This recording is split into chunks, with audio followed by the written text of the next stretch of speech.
నీ దృష్టిని మార్చుకో అని మాట ఒకటి చెప్పండి. ఇంకొక మాట, నీ చూపును మార్చుకో.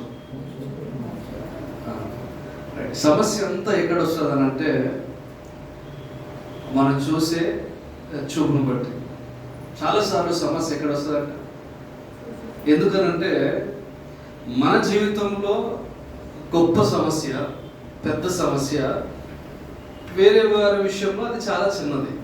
ఒక వ్యక్తి సూసైడ్ చేసుకున్నాడు, విషయం తెలిసింది. ఎందుకు చనిపోయాడు అని అంటే కారణం కూడా తెలిసింది. దానికే చనిపోతారా అని ఇంకో వ్యక్తి అంటారు. ఎందుకు అంత సింపుల్గా తన మరణాన్ని ఎందుకు తీసేశారంటారు అంటే, చనిపోయిన వాడికి వాడు ఎదుర్కొన్న సమస్య, వాడి జీవితంలో తను చూస్తున్నటువంటి విధానము చాలా గొప్పగా భరించలేనంతగా ఉంది కనుక జీవితాన్ని కొనసాగించలేకపోయాడు, ముగించేశాడు. ఎదుటివాడికి అది చాలా చిన్నది కనబడతా ఉంది. ఒక అబ్బాయి, ఇద్దరు అబ్బాయిలు ఒక రోడ్డు పక్కన కూర్చున్నారంట. కూర్చొని టైంపాస్గా మాట్లాడుకుంటూ ఉన్నారు. ఇంతలో బస్సులో ఒక అమ్మాయి వెళ్తూ ఉంది. వాళ్ళ కూర్చున్న చోటుని బస్సు ఆగింది. ఆగినప్పుడు ఆ అబ్బాయి సైడ్ అమ్మాయి అదే విధంగా చూస్తూ ఉన్నప్పుడు ఆ అబ్బాయి పక్కన ఉన్నవాడు అంటాడు, అరే అమ్మాయి నిన్నే చూస్తుందిరా అని చెప్పేసి వీడిని సైగ చేస్తున్నాడు. నన్ను ఎందుకు చూస్తారంటే, చూడు నిన్నే చూస్తూ ఉంది, కన్నా అప్పకుండా అలాగే చూస్తూ ఉంది, అమ్మాయికి నువ్వు బాగా నచ్చావేమో, మేబీ నీకు ప్రపోజ్ చేస్తుందేమో, నేను ప్రేమిస్తుందేమో అని ఆ పక్కన నుండి ఎగేస్తూ ఉన్నాడు. వీడికి ఎటువంటి ఉద్దేశం లేదు, కానీ వీడు చెప్పే మాటను బట్టి బాబాయ్ నన్నే చూస్తున్నట్టుంది, నేను నచ్చానేమో అని చెప్పేసి ఆడ తెగ మురిసిపోతా ఉన్నాడు. సరే ఒక రోజు గల్లనే కలిసింది అమ్మాయి. సమీపంగా వచ్చినప్పుడు మళ్ళీ వస్తే మళ్ళీ అలాగే చూస్తూ ఉంది.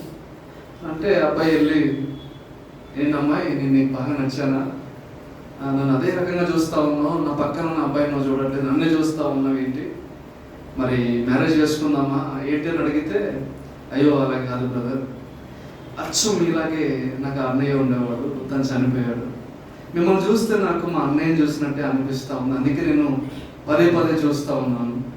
అంటే ఇప్పుడు ఈ అమ్మాయి దృష్టిలో అబ్బాయి ఎలా ఉన్నాడంట, ఆ సొంత అన్నలాగా ఉన్నాడు. కానీ అబ్బాయి దృష్టిలో, పక్కోడి దృష్టిలో ఎలా ఉన్నాడు, ఏదో ప్రేమిస్తున్నట్టుగా, పెళ్లి చేసుకోవడానికి పార్కులకు సినిమాలకు తిరిగేటువంటి అమ్మాయిలాగా కనబడుతుంది. అంటే ద వే ఆఫ్ లుకింగ్, చూసే విధానము ఎలాగ ఉంటుందని దాన్ని బట్టే దాని యొక్క స్ట్రెంగ్త్ ఆధారపడి ఉంటుంది. ఈరోజు ఈ మందిరంలో మనం దేవుని సన్నిధిలో గడుపుతూ ఉన్నప్పుడు నీ సమస్యను నువ్వు ఎలా చూస్తూ ఉన్నావు, నీకున్నటువంటి బాధని నువ్వు ఎలా చూస్తూ ఉన్నావు, అదే నీ దృష్టిలో లేదా నీ సమస్య ఇంకో ఆత్మీయుడికి వచ్చినట్లయితే తను ఎలా చూడగలుగుతాడు. ఒకసారి మనల్ని మనము క్వశ్చన్స్ చేసుకోవాలి. ఇదే సమస్య, నేను అనుభవిస్తున్నటువంటి ఇదే శ్రమ నా చెల్లికి వస్తే నా చెల్లి ఎలా ఫేస్ చేస్తుంది, మా అన్నకు వస్తే మా అన్న ఎలా ఫేస్ చేస్తాడు, లేదా నా తండ్రికి వస్తే నా తండ్రి ఎలా ఫేస్ చేస్తాడు అంటే ఒకసారి మనం ఆలోచించాలి. వే ఆఫ్ లుకింగ్ అనేది చాలా ఇంపార్టెంట్ అండి. మన దృష్టి ఎప్పుడైతే బలహీనంగా ఉంటుందో మన దృష్టి మార్చబడాలి. ఏమో ఇంకా నా జీవితం మారదు, ఇంకా నా కష్టాలు మారవు, నా శరీరం నుండి ఇది పోదు, నా జీవితం నుండి ఇది పోదు అని మనము కొన్నింటి విషయంలో ఒకటే కోణంలో చూస్తాం మనం. ఫర్ ఎగ్జాంపుల్, ఇక్కడ మీకు కనబడుతున్నటువంటి ఈ స్టాండ్, ఈ ఫోన్ ఏదైతే ఉందో, ఇప్పుడు మీరు కూర్చున్న స్థలంలో చూస్తే మీకు ఒకలా కనబడుతుంది, మీరు కార్నర్ కటెల్ని చూస్తే ఇంకోలా కనబడుతుంది. దీని పొజిషన్ ఏం మారలా, ఈ ఫోన్ పొజిషన్, స్టాండ్ పొజిషన్ ఏం మారలా. ఏం మారింది మరి? ఇప్పుడు దేవుడు మీకు సెలవిస్తున్న మాట, మీరు ఎక్కడుండి ఏ స్థితిలో ఉండి సమస్యను చూస్తూ ఉన్నారో ఆ స్థితిలో నుండి, ఆ స్థలం నుండి కొద్దిగా సైడ్కి జరిగి చూడండి. హల్లెలూయా. అంటే సైడ్ జరగడం అంటే ఏంటి? కొద్దిగా దేవునికి సమీపించి చూడండి, కొద్దిగా దేవునికి ప్రార్థించి చూడండి, కొద్దిగా దేవునికి ఆనుకుని చూడండి. మీరు మీ సామర్థ్యం పైన, మీ శక్తి పైన, మీ ఆర్థిక స్థితి పైన ఉండి చూస్తున్నప్పుడు చూసే సమస్య పరిమాణం వేరు. కొంచెం దేవునికి ఆనుకొని, దేవుని వాగ్దానాల పైన ఆనుకొని, దేవుడు మీకు ఇచ్చిన హామీల పైన ఆనుకొని చూసినప్పుడు ఆ సమస్య పరిమాణం వేరు. సమస్య ఏ తగ్గల పెరగల. మరి ఏం జరిగింది? మార్పు ఎక్కడ వచ్చింది? పక్కలతో చెప్పండి, నీలోనే మార్పు వస్తుందని. సమస్య ఎప్పుడు చిన్నదే. ఇశ్రాయేల్ అందరికీ కూడా గొలియాతు ఎలా కనబడ్డాడు? పెద్దగా కనబడ్డాడు. అయ్యా బాబోయ్, వీటిని ఎక్కడ మనం ఎదుర్కోగలుగుతాం? 7 అన్నదమ్ములు అనుకున్నారు, మనం యుద్ధంలో ఆరితేరిన వాళ్ళము, మన వల్ల కావట్లేదు, సౌలు వల్ల కూడా కావట్లేదు. సౌలు కూడా వణికిపోయాడంట. సౌలు చూడడానికి ఎలాంటి వాడంట? అందమైన నేత్రములు గలవాడు, సౌందర్యం గలవాడు, ఎర్రని వాడు, ఎత్తు పొడుగటి వాడు అని బైబిల్ సెలవిస్తూ ఉంది. అంటే చూడడానికి ఒక బాహుబలి క్యారెక్టర్ లా కనబడేటువంటి వ్యక్తి. సో ఈ వ్యక్తి గొలియాతును చూడగానే జడిసిపోయాడండి, భయపడ్డాడు. భయపడి ఇంకా సమాధానపరచుకోవడానికి చూస్తూ ఉన్నాడు. అయ్యా గొలియాతు, నీ మీద విజయం పొందడానికి నా శక్తి సరిపోదు, నా బలం సరిపోదు. ఒక అండర్స్టాండింగ్ వద్దాం. మేము చేతులు కట్టుకొని ఉంటాం, మా దేశంలోకి వెళ్ళి, మా ఇంట్లోకి వెళ్ళి నీకు ఏం కావాలని తీసుకోపో, మమ్మల్ని మాత్రం సంపొద్దు. సో ఇలాంటి క్యారెక్టర్లో మీరు ఎవరు ఉన్నారా? ఏమన్నా అప్పగించేస్తాను కానీ నా జోలికి అయితే రాక. అవునా? అపవాదికి ఏం చేస్తాం మనం? లీనియన్స్ ఇచ్చేస్తూ ఉంటాం. ఏమన్నా చెయ్యి, కానీ నాకు నేను ఏది ఇష్టపడుతున్నానో దాని దగ్గర రావద్దు. ఏమన్నా నాకు తాగుడు అంటే ఇష్టం కాబట్టి నా తాగుడు జోలికి రాదు. నా భార్య జోలికి వెళ్ళు, పిల్లల జోలికి వెళ్ళు, నా కుటుంబం జోలికి వెళ్ళు, నా కుటుంబం ఏమైనా చేయగానే ఎక్కడ రావద్దు? తాగుడు జోలికి రావద్దు, స్మోకింగ్ జోలికి రావద్దు. లేకపోతే మనకి ఏదైతే ప్రేమిస్తూ ఉంటామో వాటి జోలికి అయితే రావద్దు. కొన్నిసార్లు యూత్ ఉన్నాం కదా, నువ్వు ఏదైనా అడుగు ప్రభు, నేను ఇష్టపడ్డ అమ్మాయి జోలికి మాత్రం నువ్వు రావద్దు. అవునా? నువ్వు ఏమైనా చేసుకో అని ఏం చేస్తామనంటే, మన ముందు ఉన్నటువంటి సమస్యను మనము ఏదో కప్పిపుచ్చడానికి వేరే దృష్టికోణంలో మనం ఆలోచిస్తాం. వాళ్ళు 3 రోజుల నుంచి 4 రోజుల నుంచి వచ్చి పాలెంలో దిగి గొలియాతును ఎదుర్కోవడానికి ఎలాగా మనకు శక్తి సరిపోదు, సామర్థ్యం సరిపోదు, మనం ఏం చేద్దామని చెప్పేసి ఎన్నో ప్రయత్నాలు చేస్తూ ఉన్నారు. కానీ ఎవరికి వాళ్ళు అవ్వట్లా, వారి యొక్క ఆలోచనలకు రావట్లా గొలియాతును సంహరించేది ఏ విధంగా అని. దావీదు వచ్చాడు. దావీదులోనికి 10 ఆలోచనలు వచ్చి ఒక ఆలోచన పికప్ చేసుకోలేదు. అర్థమైందా?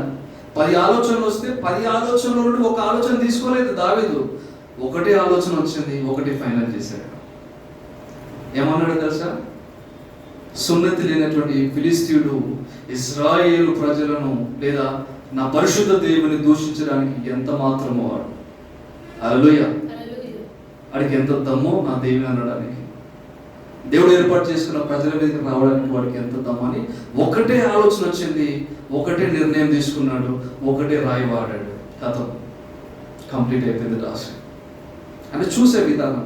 వాస్తవానికి ఈ గొలియాతు వాడేటువంటి యుద్ధోపకరణాలు చాలా బరువు. ఎందుకంటే మనిషి చాలా హైట్, చాలా పర్సనాలిటీ. వాళ్ళతో పోల్చుకుంటే సౌలు వాడేవి, ఇశ్రాయేలు ప్రజలు వాడేవి చాలా చిన్న వెయిట్, తక్కువ బరువు ఉన్నవి, తక్కువ పరిమాణం ఉన్నవి. ఈ తక్కువ పరిమాణం ఉన్నటువంటి శిరస్త్రాణము, ఈ చెస్ట్ ప్రొటెక్టరు, ఆ ఆయుధాలు, ఆ షూస్ వేస్తే దావీదనంట, అయ్యో బాబు ఈ బరువు నా వల్ల కాదు. మరి ఇంతకంటే బరువు మోసిన శత్రువు ఎలాగా ఓడించగలుగుతాం? యుద్ధము యెహోవాదే, యుద్ధం జరిగించేవాడు ఆయనే. నేను యెహోవా నామములో వస్తున్నానని అన్నాడు. ఒక రాయి వాడాడు. ఏమైందంటే చూపు మారింది. సౌలు చూసినటువంటి చూపు వేరు, ఇశ్రాయేలుడు చూసినటువంటి చూపు వేరు, దావీదు చూసినటువంటి చూపు వేరు. మనకి first and last option, choice only is God. మనకు మొదటి చివరి దృష్టి, ఆలోచన, అవకాశం దేవుడు మాత్రమే. అందుకే దేవుడు అంటాడు, మొదటగా ఆయన రాజ్యాన్ని వెతకాలి, ఆయన శక్తిని దర్శించాలి. అదేవిధంగా దేవుడు బైబిల్లో కొన్ని మాటలు చెప్పాడండి, కొన్ని మాటలు చెప్పాడు. ఆ మాటలు ఏంటంటే, మీరు పావురము వలె ఎలా ఉండాలా? నిష్కపటులుగా ఉండాలి, పాముల వలె అదేంటి దేవుడు సాతానుతో పోలుస్తా ఉన్నాడు? పాము ఎవరు? పాము కళ్ళకి వచ్చిందంటే అయ్యో బాబోయ్, పాముల కళ్ళకి వచ్చాయేంటి? మరి ఇక్కడ దేవుడేమో అరే మీరు పాములాగా ఉండాలరా అంటాడు.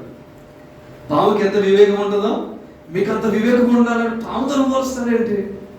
పావురం అంటే పరిశుద్ధాత్మక సింబల్, ఇట్ ఈస్ ఓకే, అది తీసుకుంటాం. పావురం అంటే అసలు నా కళ్ళకి వచ్చిందంటే పావురం వచ్చింది, ఇలా ఎగురుకుంటూ వచ్చింది, ఏసై మీదకి వచ్చి ఎలా వాలిందో అలాగా నాకు వాలిందని ఇక్కడ సమయం ఇస్తే గంట ప్రసంగం చేసేస్తారు. కానీ పాము కనబడితే సాతానుడు అయ్యో బాబోయ్ నా కళ్ళలోకి పాములు వచ్చేసి అని అంటాడు. మరి ఆ దేవాది దేవుడే మీరు పాముకి ఎలాంటి లక్షణం ఉందో అలాంటి లక్షణం మీలో ఉండాలి అంటున్నాడు. అంటే ఏం జరుగుతుంది అక్కడ? The way of looking is different. మనం చూసే విధానము ఏదో తేడాగా ఉంది. అంతవరకు అంటే లోకము తలకిందులుగా చూస్తున్న పబ్లిక్ అంతా. జాన్ వింటున్నావా? లోకమును అంత తలకిందులుగా చూస్తూ ఉన్నారు. ఏంటనంటే యూదయ, బెత్లహేము, ఇశ్రాయేలు నివసించేటువంటి ప్రాంతములన్నిట్లలో ఎవరికైనా కుష్ఠరోగం వస్తే వాడు ఏం చేయాలంటే ఊరి పాలెము బయట బ్రతకాలి. ఊరి పాలెము బయట బ్రతకాలి. వాడు కుష్ఠరోగం వచ్చిందని యాజకుడి దగ్గరికి తీసుకెళ్ళాలి. యాజకుడు చూస్తాడు, అది పొక్క, పొడన, కుష్ఠమా అని అబ్జర్వ్ చేసి ఫైనల్ చేసేసి ఇది కుష్టి వ్యాధి అయితే ఈ కుష్టి వ్యాధి పోవు దినములు అంతా వాడు పాలానికి బయట బ్రతకాలి. వాడి యొక్క గిన్నె సపరేట్గా, వాడి ప్లేట్ సపరేట్గా, గ్లాస్ సపరేట్గా ఉండాలి. అవునా? ఇది మనుషులు చూసేటువంటి దృష్టి. సో యేసుక్రీస్తు వారు వచ్చి ఈ దృష్టిని మార్చేశారు. అపోస్తలులు వచ్చి ఇంకా కంప్లీట్గా మార్చేశారు. ఆ కంప్లీట్గా మార్చే విధానాన్ని చూసి అక్కడ ఉన్న ప్రజలు ఒక మాట అన్నారండి. ఏమన్నారు తెలుసా? భూమిని తలకిందులుగా చేసేవారు ఎక్కడికి కూడా వచ్చి ఉన్నారా అని అడిగారు. ఏ మాట అది? భూమిని అంటే దాని అర్థం ఏంటి? ఈ ఎర్త్లీ సిస్టాన్ని మొత్తం రివర్స్ చేసేవాళ్ళు. ఈ లోకంలో ఏదైతే ఆర్డర్ ఉందో, ఒక మనిషి కుష్టి వ్యాధి వస్తే వాడు పాలెం బయట ఉండాలి, ఇది లోకం ఆర్డర్. కానీ అపోస్తలుల ఆర్డర్ ఏంటో తెలుసా? కుష్టి వ్యాధి వచ్చినప్పుడు కూడా నా పక్కనే ఉంటాడు. ఎందుకు? ఆ కుష్టి వ్యాధిని జయించే సామర్థ్యం నా దేవుడు నాకు ఇచ్చాడు కదా. హల్లెలూయా. అంటే చూసే విధానం ఏమైపోయింది? మారిపోయింది. అందుకే ప్రజలందరూ గుర్తించి అంటున్నారు, భూమిని తలకిందులు చేసేవారు ఇక్కడికి కూడా వచ్చి ఉన్నారు. ఈ మాటలు బట్టి మనం ఏం అర్థం చేసుకోవాలంటే, లోకము దేన్ని చూసి కృంగిపోతుందో, లోకము దేన్ని చూసి బలహీనపరచబడుతుందో, లోకము దేన్ని చూసి వెనకడికి వేస్తుందో అది నీకు వర్తించదు. అది నీ జీవితంలో నీకు ఎంత మాత్రమో హాని చేయదు. ఎందుకు? అందరూ నాతో చెప్పండి, నా దృష్టి వేరు, లోకం దృష్టి వేరు. హల్లెలూయా.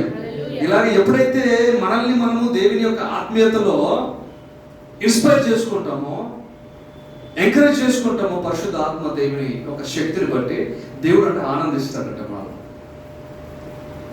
ఎవరైనా అనుకున్నారా జస్ట్ యేసుక్రీస్తు వారు వచ్చి కుష్టి వ్యాధిని ముట్టగానే వ్యాధి పోతుందని? ఎవరు అనుకోలే. ఆయన ఫస్ట్ ఒక మాదిరిని చూపించాడు. ఆ తర్వాత అపోస్తలులు పోతా ఉంటే ఇంకా పరిగెత్తుకుంటూ వస్తున్నారు కదా. కనీసం పేతురు నీ నీడ పడితే చాలయ్య. పౌలు గారు నీకు అచ్చిపిస్తావా ఒకసారి అని అడుగుతున్నారు. నడికట్టులు కచ్చిపిస్తావయ్యా. ఇప్పటికీ చాలా మంది దీన్ని రాంగ్ వేలో తీసుకెళ్ళిపోయి పాస్టర్ గారు తమలపాకు మీద నడుస్తారు తీసుకొని కలగలుగుతున్నారు. అవునా? సో అది పిక్స్కి వెళ్ళిపోయింది. పిచ్చి విశ్వాసం కాదు, అది మూఢనమ్మకం అయిపోతుంది. సో అంటే దేవుడి యొక్క సేవకుల యొక్క దృష్టి, దేవుని దృష్టి ఏమైపోయిందంటే మన విషయంలో మారాలి. దేవుడు ఇచ్చిన దృష్టిలోకి మనం వెళ్ళాలి. హల్లెలూయా. ఒకసారి చూద్దాం మనము సంఖ్యాకాండం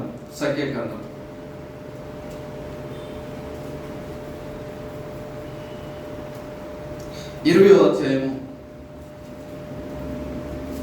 సంఖ్యాకాండము 20వ అధ్యాయము 1వ వచనం నుండి.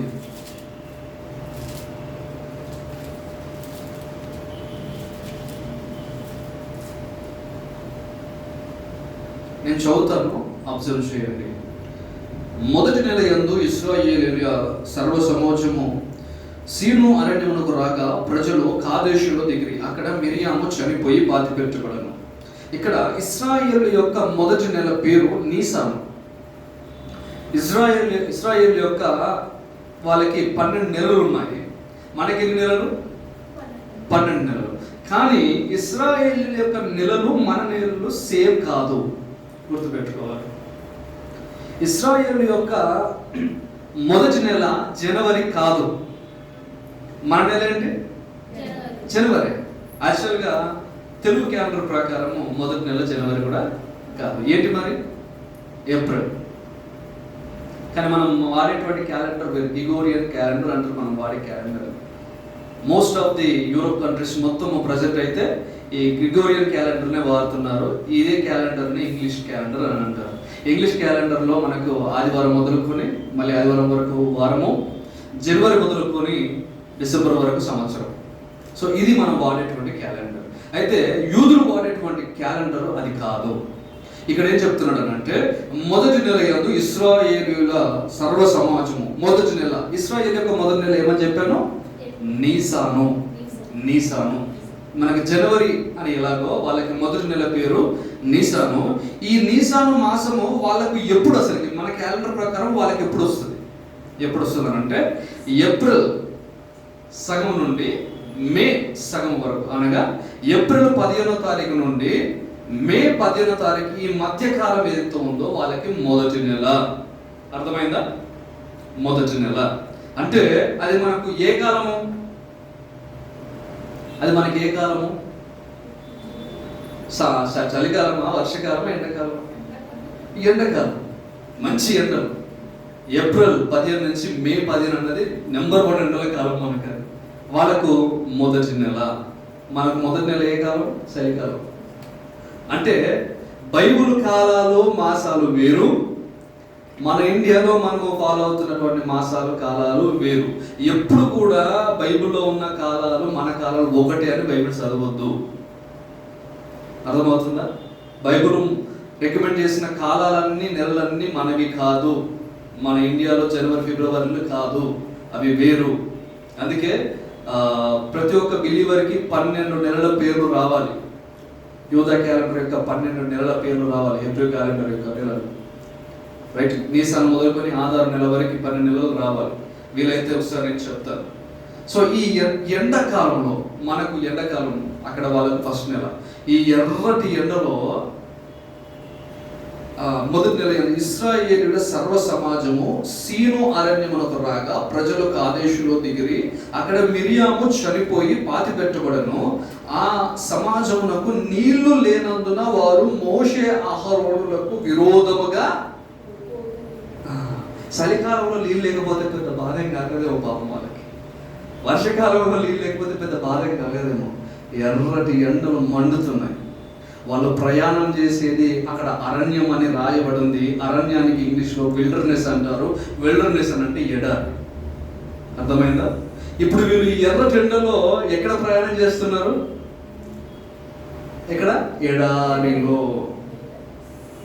వాళ్ళ బాధ మనం అర్థం చేసుకోవాలి. బైబిల్ చదివమాట చదవమన్నట్టు కాకుండా ఎండాకాలంలో ఎర్రటి ఎండలో ఎడారిలో 12 లక్షల మంది జనము, చిన్నలు పెద్దలు, వృద్ధులు, పశువులు, గొర్రెలు, ఒంటెలు, గాడిదలు ప్రయాణం స్టార్ట్ చేశారు. స్టార్ట్ చేస్తూ ఉన్నప్పుడు వాళ్ళు ఏం చేయాలనంటే ఐగుప్తు దేశం నుండి ఎక్కడికి వెళ్ళాలి వాళ్ళు? కానాను అనేటువంటి ఇశ్రాయేలు దేశానికి వెళ్ళాలి, యెరూషలేముకు వెళ్ళాలి. ఈ వెళ్ళే ప్రాసెస్ కరెక్ట్గా ఎన్ని రోజులు ఉంటుందంటే ఒక 30 రోజుల్లో రీచ్ అవ్వచ్చు వాళ్ళు. ఒక 30 రోజుల్లో రీచ్ అవ్వచ్చు. అయితే ఒక 11 దినముల రిమైండింగ్ కాలం వరకు వెళ్ళారు. ఇంకా 11 రోజులైతే కానానికి వెళ్తారు. అంటే ఎన్ని రోజుల కాలం ప్రయాణం చేశారు? దగ్గర 19 రోజుల సమయం గడిచిపోయింది. వాళ్ళు ప్రయాణం చేస్తూ వచ్చారు. ఇప్పుడు ఎక్కడ దిగారంటే వచ్చేసి సీను అరణ్యము కాదేశులో దిగారు. ఈ కాదేశులో దిగిన తర్వాత అక్కడ జరిగిన విషయం ఏంటంటే మిరియాము చనిపోయి అక్కడ పాతి పెట్టబడింది. మీకు సబ్జెక్ట్ నుండి వస్తాను, మీకు ఫస్ట్ హిస్టరీ కూడా తెలవాలి. ఈ మిరియాము ఎవరు? మిరపకాయ చెల్లెలా? చెప్పండి. ఈ మిరియాము ఎవరు? అహరోను చెల్లి, అసలు అహరోను చెల్లి మోషే అక్క. అహరోను చెల్లి మోషే అక్క. అంటే మొదటిగా అహరోను పుట్టాడు, తర్వాత మిరియాము పుట్టింది, తర్వాత మోషే పుట్టాడు. ఒకటే తల్లి. సో వీళ్ళందరూ ఒకటే గర్భం నుండి వచ్చినటువంటి ముగ్గురు పిల్లలు. సో ఈ మిరియాము అక్కడ చనిపోయింది, అంటే మోషే అక్క అహరోను చెల్లి చనిపోయింది, అక్కడ పాతి పెట్టబడింది. రైట్. ఆ సమాజంలో నీళ్లు లేనందున వారు మోషే అహరోనులకు విరోధముగా పోగేరి జనులు మోషేతో వాదించుచు, అయ్యో మా సహోదరులు యెహోవా ఎదుట చనిపోయినప్పుడు మేమును చనిపోయిన ఎంతో మేలు. అయితే మేమును మా పశువులను ఇక్కడ చనిపోవునట్లు ఈ అరణ్యములోనికి యెహోవా సమాజమును మీరేలా తెచ్చిదిరి. ఈ కాని చోటికి మమ్మల్ని తెచ్చుటకు ఐగుప్తులో నుండి మమ్మల్ని ఏల రప్పించుదిరి. ఈ స్థలములో గింజలు లేవు, అంజూరములు లేవు, ద్రాక్షలు లేవు, దానిమ్మలు లేవు, తాగుటకు నీళ్ళే లేవని. ఏమన్నారండి? వీళ్ళు ఎంత అబద్ధికులనంటే, మనలో ఉండే కొంతమంది లాగే ఎంత అబద్ధికులనంటే, వీళ్ళు ఎలా మాట్లాడుతున్నారు తెలుసా? తినడానికి ఇంటి దగ్గర 4 గింజలు ఉండవు, కోటికి ఫుడ్ ఉండదు, బయటకు వచ్చి మేము ఎలా బతికేవాళ్ళని తెలుసా, బిర్యానీ లేకపోతే ముద్ద దిగేది కాదు మాకు అని గప్పాలు చెప్పేటువంటి ప్రజలు. వాస్తవానికి వీళ్ళు ఎక్కడున్నారు ఈ రోజులు? బానిసత్వంలో, ఐగుప్తులో. ఎక్కడ ఒక గంట సమయం దొరుకుతుందా ఇలాగా నిద్రపోదాము అని ఒక గంట కొరకు ఎదురు చూసేటువంటి బ్రతుకులో ఉన్నారు. కానీ వీళ్ళని బయటికి తీసుకొచ్చి ఒక జర్నీ చేస్తూ ఉన్నప్పుడు వాళ్ళు ఏమంటున్నారు? అయ్యో మా దానిమ్మ పళ్ళు ఎక్కడికి పోయినాయో, మా అంజూర పళ్ళు ఎక్కడికి పోయాయో, మా అరటి పళ్ళు ఎక్కడ పోయాయో. ఒక దగ్గర అంటారు మా తెల్లగడ్డలు ఉల్లిగడ్డలు ఎక్కడ పోయినాయో అంటారు. మన బిర్యానీలో ఏమంటారు ఇంగ్లీష్, హిందీలో ప్యాస్ దావా అంటారు కదా, అలాగా ఆ ఉల్లిపాయ ఎక్కడ పోయిందో అని బాధపడతా ఉంటారు, ఎర్రగడ్డలు ఎక్కడ పోయాయో అని బాధపడతా ఉంటారు. అంటే వీళ్ళకి ఏంటంటే నన్ను ఎంతలా పడుతున్నా ఈపిస్తాను కానీ తినడానికి కొంచెం ఫుడ్ పెట్టాలి. అలాంటి మెంటాలిటీ ఎవరికైనా ఉంటే మార్చుకోవాలి. ఏం చేయాలండి? ఇజ్రాయేల్లో ఐగుప్తులో దాస్యంలో మగ్గిపోతున్నప్పుడు వాళ్ళ క్యారెక్టర్ అనేది డిఫరెంట్గా మారిపోయింది. వాళ్ళు దేవునిగా చూసేటువంటి విధానం నుండి పక్కకు దొరికిపోయారు. వాళ్ళకి ఏం చేయాలంటే మేము వెట్టి పని చేస్తాం, మమ్మల్ని కొట్టినా పడతాం, తిట్టినా పడతాం, లాస్ట్కి మా మీద ఉమ్మేసినా పడతాం, కానీ మాకు కొద్దిగా అన్నం పెడితే చాలు. సో అటువంటి దౌర్భాగ్య స్థితిలోనికి ఇశ్రాయేలు వెళ్ళిపోవాల్సి వచ్చింది. అది దేవుడు కోరుకున్నది, అంటే దేవుడు వారు అలాగ ఉండాలని కోరుకున్నది కాదు. సో వాళ్ళు ఒక బలమైన తెగను చేయడానికి, ఒక బలమైన వంశము చేయడానికి ఆ సమయంలో ఉన్న ప్రజలు ఒక శిక్షణ కూడా వెళ్ళవలసి ఉంది. సో ఈ ప్రజలను ఐగుప్తుల నుండి ఎవరు బయటికి తీసుకొచ్చారు? షరణ్ యాక్టివ్గా ఉన్నారు. ఎవరు బయటికి తీసుకొచ్చారు? మోషే, అహరోనులు. వీరిద్దరూ యెహోవా పేరు చెప్పి రాజుకు 10 తెగులు అప్పచెప్పేసి వాళ్ళని బయటికి లాక్కొచ్చారు. బయటకు తీసుకొచ్చి నడిపిస్తున్నప్పుడు ఏమంటున్నారు? మాకు కూరగాయలు లేవు, పండ్లు లేవు, కనీసం పోని లేకపోయినాయి, కనీసం వాటర్ కూడా లేవయ్యా, ఎలా బతుకుతాం, ఎడారిలో చచ్చిపోతాం అని చెప్పేసి మోషే ఏం చేస్తున్నారు? మోషే మీద, అహరోను మీద సనిగారు, వ్యతిరేకముగా మాట్లాడుతూ ఉన్నారు. అయితే 6వ వచనం, అప్పుడు మోషే అహరోనులు సమాజం ఎదుటి నుండి ప్రత్యక్ష గుడారం యొద్ద ద్వారములోనికి వెళ్ళి సాగిలపడగా యెహోవా మహిమ వారికి కనబడెను. అంతటా యెహోవా మోషేకు ఇలాగ సెలవిచ్చెను, నీవు నీ కర్రను తీసుకొని నీవును నీ సహోదరుడైన అహరోనును ఈ సమాజమును పోగు చేసి వారి కళ్ళ ఎదుట ఆ బండతో మాట్లాడము, అది నీళ్ళు ఇచ్చును. రైట్, ఇంతవరకు బాగుంది. ఏమన్నాడు దేవుడు? నీవు ఫస్ట్ ఏం చేస్తావనంటే నా దగ్గరికి రా, నా సన్నిధికి రా, నా దగ్గరికి వచ్చి ప్రార్థన చేయి. ఆట నేర్పిస్తున్నాడు. ప్రార్థన చేసిన తర్వాత నేను నీకు ఒక ఉపాయం చెప్తాను, నీకు ఒక మార్గం చెప్తాను.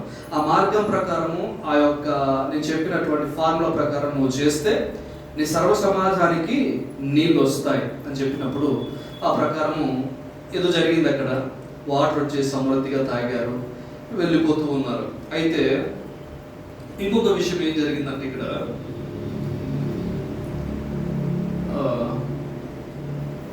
రైట్, 14వ వచనం చూడండి. మోషే కాదేశు నుండి ఎదోము రాజునకు దూతలను పంపి, నీ సహోదరుడు ఇశ్రాయేలు అడుగునదేమనగా, మాకు వచ్చిన కష్టము యావత్తును నీకు తెలిసినది. మా పితరులు ఐగుప్తులకు వెళ్ళిరి, మేము చాలా దినములు ఐగుప్తులో నివసించుతమే. ఐగుప్తులు మమ్ములను మా పితరులను శ్రమ పెట్టిరి. మేము యెహోవాకు మొరపెట్టగా ఆయన మా మొరను విని దూతలను పంపి ఐగుప్తులో నుండి మమ్మల్ని విడిపించుము. ఇదిగో మేము నీ పొలిమేరల చివర కాదేశ్ పట్టణంలో ఉన్నాము. మమ్మను మీ దేశమును దాటిపోనిము. పొలములో బడి అయినను ద్రాక్ష తోటలో బడి అయినను వెళ్ళము. బావుల నీళ్లు త్రాగము. రాజమార్గం నడిచిపోయినము. నీ పొలిమేరకు దాటు వరకు కుడి వైపుకైనను ఎడమ వైపుకైనను తిరగకుండా పోయిదమని చెప్పించాను. ఎదోమీయులు, నీవు నా దేశంలో బడి వెళ్ళకూడదు. సో మోషే ఎంతమందిని తీసుకొని బయలుదేరాడండి? ఇంచుమించు 12 లక్షల మందిని తీసుకొని బయలుదేరాడు. 12 లక్షల మీటింగ్ ఎంత పెద్ద ఉంటుంది కదా సార్? అవునా? ఆ 12 లక్షల మంది జస్ట్ వాటర్ గ్లాస్ తాగి పడేస్తే పండుగలకు ఒక రోజు అయిపోతుంది. అవునా? సో అయితే వీళ్ళు కాదేశులో దిగారంటే ఒక ప్రాంతంలో దిగారు. ఇప్పుడు ఆ కానాను దేశం పోవడానికి వెరీ షార్ట్ కట్. ఎంత టైం ఉందంటే 11 రోజులే. 11 రోజులే. ఈ 11 రోజులు ఇలాగ వెళితే కానానికి వెళ్ళిపోతారు. కానీ వెళ్ళడానికి ఒకరు పర్మిషన్ ఇవ్వాలి. ఆ వ్యక్తి పేరు ఎదోము రాజు. ఎదోము దేశానికి రాజు. ఈ ఎదోమీయుడు ఎవరు అని అంటే, ఒకే తల్లి గర్భంలో ఇద్దరు కొట్టుకున్నారు. ఎవరెవరు వాళ్ళు? కావల పిల్లలు యాకోబు, ఏశావు. దేవుడు యాకోబుని ఎన్నుకొని యాకోబు పేరును ఇశ్రాయేలుగా మార్చాడు. ఈ ఇశ్రాయేలుకు యాకోబుకు పుట్టినటువంటి 12 మంది కొడుకులు, ఆ 12 మందికి పుట్టినటువంటి సంతానమే ఈ 12 లక్షల మంది. అర్థమైందా? ఇప్పుడు మరి ఈ ఎదోమి రాజు ఎవడని అంటే, ఈ యాకోబుతో పాటు ఇంకోటి బయటకు వచ్చాడు కదా, ఏశావు. వాడి వంశం ఏమైందనంటే ఎదోమీల వంశం అయింది. ఆ ఎదోమీల వంశం ఎక్కడైతే మొత్తం వీరు 12 లక్షలు అయిందంటే వాళ్ళు కూడా 10 లక్షలు అవ్వాలి కదా. ఆ 12 లక్షల మీద రాజుగా ఉన్నటువంటి ఎదోమీయుడు. ఇప్పుడు వీళ్ళిద్దరు ఎవరు? అన్నదమ్ముల పిల్లలే కనుక ఈ ఇశ్రాయేలు జనాంగాన్ని పంపించడానికి పర్మిషన్ అడిగారు. అన్న, మన ఇద్దరము ఒక తల్లి పుట్టిన వాళ్ళమే, పితరులము, బంధువులము. మేము ఇలాగ దేవుని యొక్క ఆజ్ఞ ప్రకారం ఇలా వెళ్తున్నాం 12 లక్షల మందిని. కాకపోతే మాకు షార్ట్ కట్ నీ దేశం నుంచి ఉంది, నీ ఇంట్లో నుంచి ఉంది, నీ గర్భం ముందు నుంచి ఉంది. కాబట్టి మేము ఇలాగ వెళ్తాం. నీకు ఒకవేళ భయం కలగవచ్చు, ఇంతమంది నా దేశం మీద నుంచి పోతే నా పంట పొలాలు పాడైపోతాయి, నా బావిలో నీళ్లు తాగితే నా బావి నీళ్ళు ఒడిచిపోతాయి అని నీకు భయం ఉంటే, నీ బావిలో నీళ్ళు సుక్కకి తాగము. నీ ద్రాక్ష చెట్ల నుంచి ఒక్క ద్రాక్ష పండు కూడా మేము తెంపము. జస్ట్ కాలి నడకన మేము ఇలాగ వెళ్తాం, పర్మిషన్ ఇవ్వండి అన్నా అని అంటే, ఏశావు సంతానం పర్మిషన్ నాట్ అలౌడ్ అని అన్నారు. పర్మిషన్ ఇవ్వను అన్నప్పుడు 11 రోజుల ప్రయాణము కాస్త తిరిగి వెళితే 40 సంవత్సరాలు పట్టింది. ఎన్ని సంవత్సరాలు పట్టింది? 40 సంవత్సరాలు. 40 సంవత్సరాలు అంటే ఎలాగా అంటే, కొద్ది దూరం వెళ్తున్నారు, సనుగుతున్నారు, అక్కడ ఆగిపోతారు. దేవుడు ఏం చేశాడంటే అక్కడక్కడక్కడక్కడకే తిప్పాడు. ఎందుకు? గుణము మారిన తర్వాత కానంలోనికి ప్రవేశపెడతాం. గుణం మారలేదు. ఎందుకు? బ్లడ్లో ఉంది కనుక మారతలేదు. మారకపోయేసరికి ఏం చేశాడు తెలుసా? అరే, నువ్వు మారకపోతావు, నువ్వు తిరిగి ఇక్కడ చచ్చిపో, నీ కడుపులో వచ్చి పుట్టిన పిల్లలైనా నేను తీసుకుపోతా అనేది దేవుని ప్రణాళిక. ఈ పెద్దలకి పిల్లలు పుట్టి ఆ పిల్లలు పెరిగి బలవంతులు అవ్వడానికి ఎంత టైం పట్టింది? 40 సంవత్సరాలు పట్టింది. ఎన్ని రోజుల ప్రయాణం? 11 రోజుల ప్రయాణం. ఎంతకాలం పట్టింది? అస్సలు సంబంధం లేదు. 11 రోజులకి 40 సంవత్సరాలకి ఏమైనా ఈక్వాలిటీ ఉందా? No, there is no equality. So తప్పలేదు. జస్ట్ ఇలాగ వస్తున్నాడని వాళ్ళన్న తిరిగిపోవాల్సి వచ్చింది. ఈ తిరిగిపోయే క్రమంలో జరిగిన సందర్భం ఈరోజు మనం మాట్లాడుకున్నాం. ఇదంతా జస్ట్ మీకు అర్థం కావడానికి చెప్పాను. ఓకే, ఈ తిరిగిపోతున్న సందర్భంలో ఇక సరిగారు చూసావా, మామూలుగా జరగలేదు. ఇక నమ్ముకుని వచ్చాం 11 రోజులు అయితే ఇట్లా పడిపోయేవాళ్ళు. ఇటు తిప్పి తిప్పి తిప్పి మనల్ని పిప్పి చేసేస్తున్నాడు. ఇంకా మన వల్ల కాదు అని చెప్పేసి మోషే మీద సంగడమే, అహరోను మీద సంగడమే, దేవుని మీద సంగడమే, ఫుడ్ కొరకు, వాటర్ కొరకు. వాళ్ళు ఎలా చదువుతున్నారు తెలుసు, అప్పటికి కూడా వాళ్ళకు కాళ్ళకి వేసుకున్న చెప్పులు అరగట్లేదు, బట్టలు మాయట్లేదు, తలకున్నటువంటి నూనె తగ్గట్లేదు. అయినా కూడా వాళ్ళు సరుగుతూ ఉన్నారు. దేవుడు ఎన్ని అద్భుతాలు చేసినా సరుగుతూ ఉన్నాడు. దేవుని కూడా మాట్లాడు. ఇలాంటి క్యారెక్టర్ మనలో కూడా ఉందేమో ఒకసారి చూసుకోవాలి. అవునా? దేవుడు ఎన్నో ఇస్తాడు మనకు తెలియదు, మనం అర్థం చేసుకోము దేవుణ్ణి. ఎన్నో విపత్కరమైన పరిస్థితులు మన జీవితంలో జరుగుతూ ఉంటాయి. ఎన్నో ఆటంకాలు, ఎన్నో ప్రమాదాల నుంచి దేవుడు తప్పిస్తాడు. తినడానికి ఫుడ్ని సమకూరుస్తూనే ఉంటాడు. మనము ఒక 10 రోజుల ముందు మేలు జరగాలనుకుంటాం, దేవుడు అప్పుడే ఆశ్చర్యంలో మేలు చేస్తాడు. సో మనకి దేవునికి ఉన్నటువంటి తేడా అది. ఇది మనకు అర్థం కాకుండా దేవుడు నాకు ఏం చేశాడు, దేవుడిని ఎందుకు ఆరాధించాలి, దేవుని దగ్గరికి ఎందుకు వెళ్ళాలి, నేను ఎందుకు ఆఫరింగ్ ఇవ్వాలి, దేవుని మందిరంలో ఎందుకు కనబడాలి అనే మెంటాలిటీ మనది. సో అలాంటి స్వభావం ఎవరిలో ఉందంట? ఇశ్రాయేలు ప్రజల్లో ఉంది. సో ఈ ప్రజల్లో ఉన్నప్పుడు దేవునికి కోపం వచ్చి దేవుడు ఏం చేశాడని అంటే 21వ అధ్యాయము 4వ వచనం, వారు ఎదోము దేశమును చుట్టిపోవాలనని హోరు కొండ నుండి ఎర్ర సముద్రము మార్గముగా సాగినప్పుడు మార్గ ఆయాసము చేత జనుల ప్రాణము సొమ్మసిల్లెను. కాగా ప్రజలు దేవునికి మోషేకు విరోధముగా మాట్లాడారు. మోషేకు మాట్లాడితే ఊరుకున్నాడు, అహరోనుతో మాట్లాడితే ఊరుకున్నాడు, ఏకంగా దేవునికి గురిపెట్టాడు. ఏం దేవుడు దిక్కుమాల దేవుడు అన్నట్టు మాట్లాడుతూ ఉన్నాడు. మాట్లాడేసరికి దేవుడికి ఏమైపోయిందంట, మామూలుగా కోపం వచ్చేసింది. చూడండి, ఈ అరణ్యంలో చచ్చుటకు ఐగుప్తులో నుండి మీరు మమ్మల్ని ఎందుకు రప్పించుతారు? ఇక్కడ ఆహారము లేదు, నీళ్లు లేవు, చవిసారము లేని ఈ అన్నము మాకు అసహ్యమైనది. మీరు ఫుడ్ పెడుతున్నారు కానీ మీ ఫుడ్ మాకు ఏమాత్రం రుచిగా లేదు. అందుకు యెహోవా ప్రజలలోనికి తాపకరములైన సర్పములు పంపెను. ప్రజల్లోనికి ఏం పంపారట? ఎంతమందిని కరవడానికి? 12 లక్షల మందిని కరవడానికి. హాఫ్ ఆఫ్ ది అమౌంట్ వేసుకున్నా, హాఫ్ ఆఫ్ ది కౌంట్ వేసుకున్నా ఎన్ని లక్షల పాములు పంపొచ్చు? 12కు సగం ఎంత? ఇంచుమించు ఒక 6 లక్షల పామును దేవుడు ఆకాశం నుంచి పడేస్తే లేదా అడవిలో నుంచి పుట్టిస్తే ఆ పాములు వదలకుండా ఒక్కొక్కరిని గరిసే చూసుకో. మామూలుగా తాపకరమైన పాము. తాపకరము అంటే, తాపము అంటే ఎప్పుడెప్పుడు కరద్దామా, ఎప్పుడెప్పుడు అటాక్ చేద్దామా అని ఆ వేడి మీద ఉండేటివి అన్నట్టు. కరిసేయాలి, అవునా, చంపేయాలి అనేటువంటి ఆ పగ మీద ఉండేటువంటి పాములను పంపించాడంట.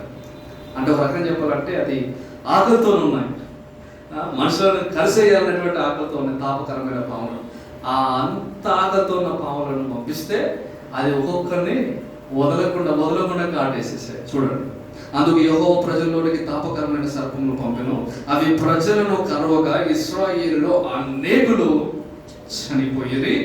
కాబట్టి ప్రజలు ఈ మోషే యొద్దకు వచ్చి, మేము యెహోవాకును నీకును విరోధముగా మాట్లాడి పాపము చేసింది.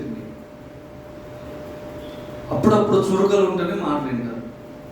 ఏ తరమైనా కూడా, ఏ తరమైనా, ఏ కాలమైనా, ఏ ఇల్లు అయినా కూడా అప్పుడప్పుడు ఏముండాలి, మనకి చురుకలు ఉండాలి. అప్పుడప్పుడు దేవుడు నేను ఉన్నానని భయపెట్టాలి.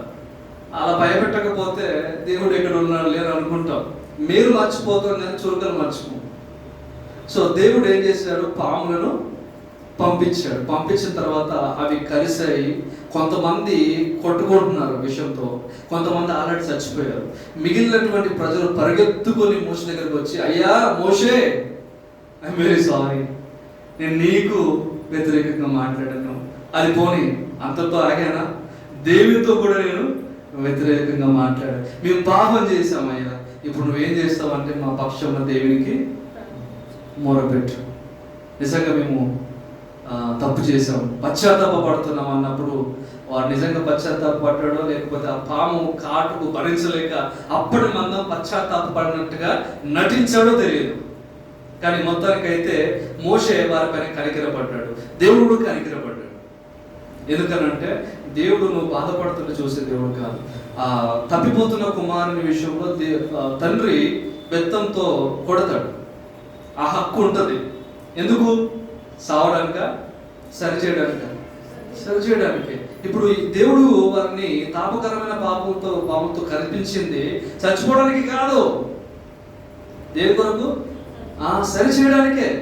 చూడండి, యెహోవా 7వ వచనం, కాబట్టి ప్రజలు మోషే యొద్దకు వచ్చి, మేము యెహోవాకును నీకును విరోధంగా మాట్లాడి పాపం చేస్తుంది. యెహోవా మా మధ్య నుండి ఈ సర్పములను తొలగించున్నట్లు ఆయన్ను వేడుకొనుమనిది. మోషే ప్రజల కొరకు ప్రార్థన చేయగా, యెహోవా నీవు తాపకరమైన సర్పము వంటి ప్రతిమను చేయించి స్తంభము మీద పెట్టుము, అప్పుడు కలవరబడిన ప్రతి వాడును దాని వైపు చూసి బ్రతుకులని మోషేకు సెలవిచ్చాను. చూడండి, కరవబడిన ప్రతి వాడు ఆ ప్రతిమను చూసి ఏం చేశారట?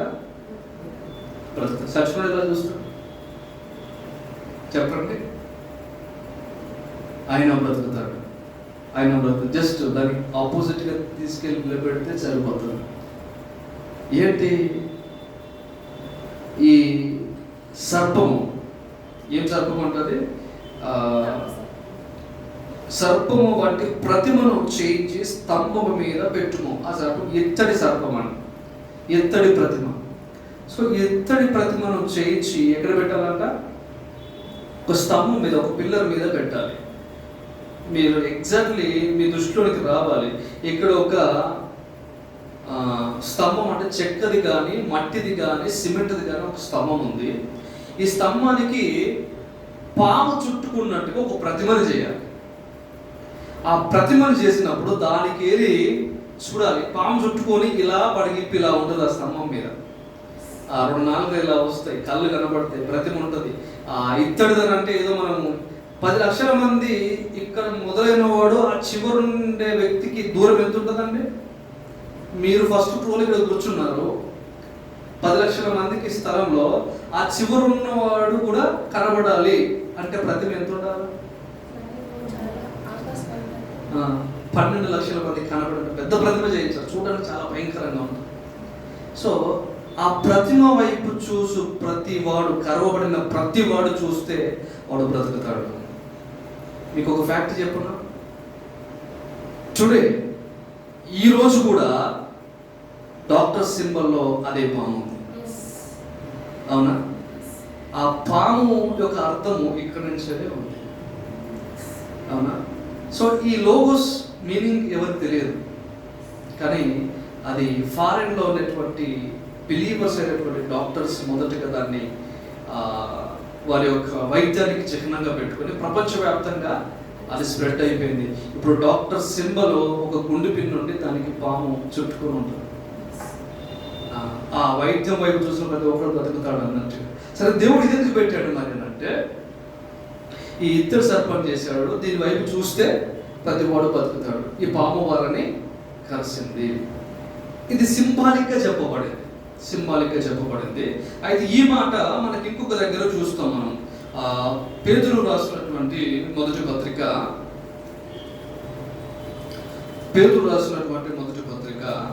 2వ అధ్యాయం 24వ వచనం.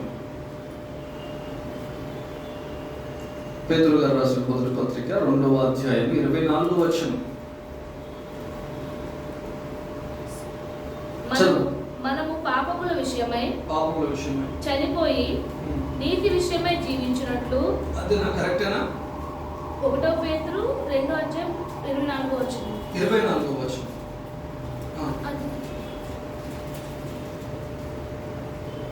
కరెక్టేనా? నేను రాను రాసుకున్నాను.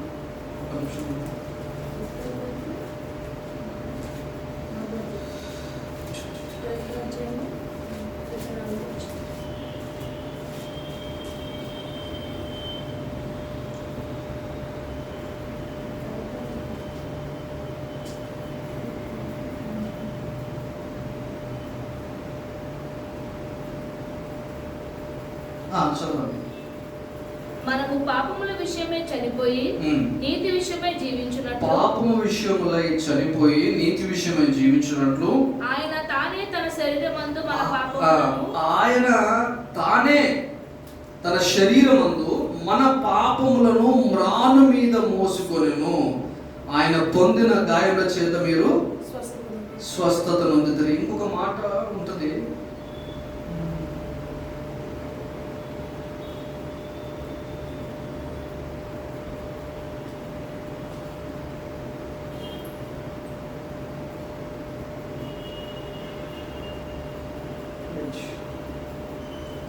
మ్రాను మీద మోయబడిన ప్రతి వాడు శాపగ్రస్తులను ఒక మాట ఉంటుంది.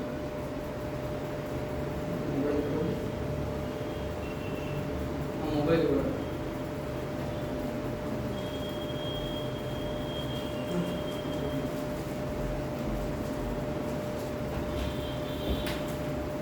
గలతీ 3:14. ఓకే, దొరికింది, వచ్చేసి గలతీ 3:14.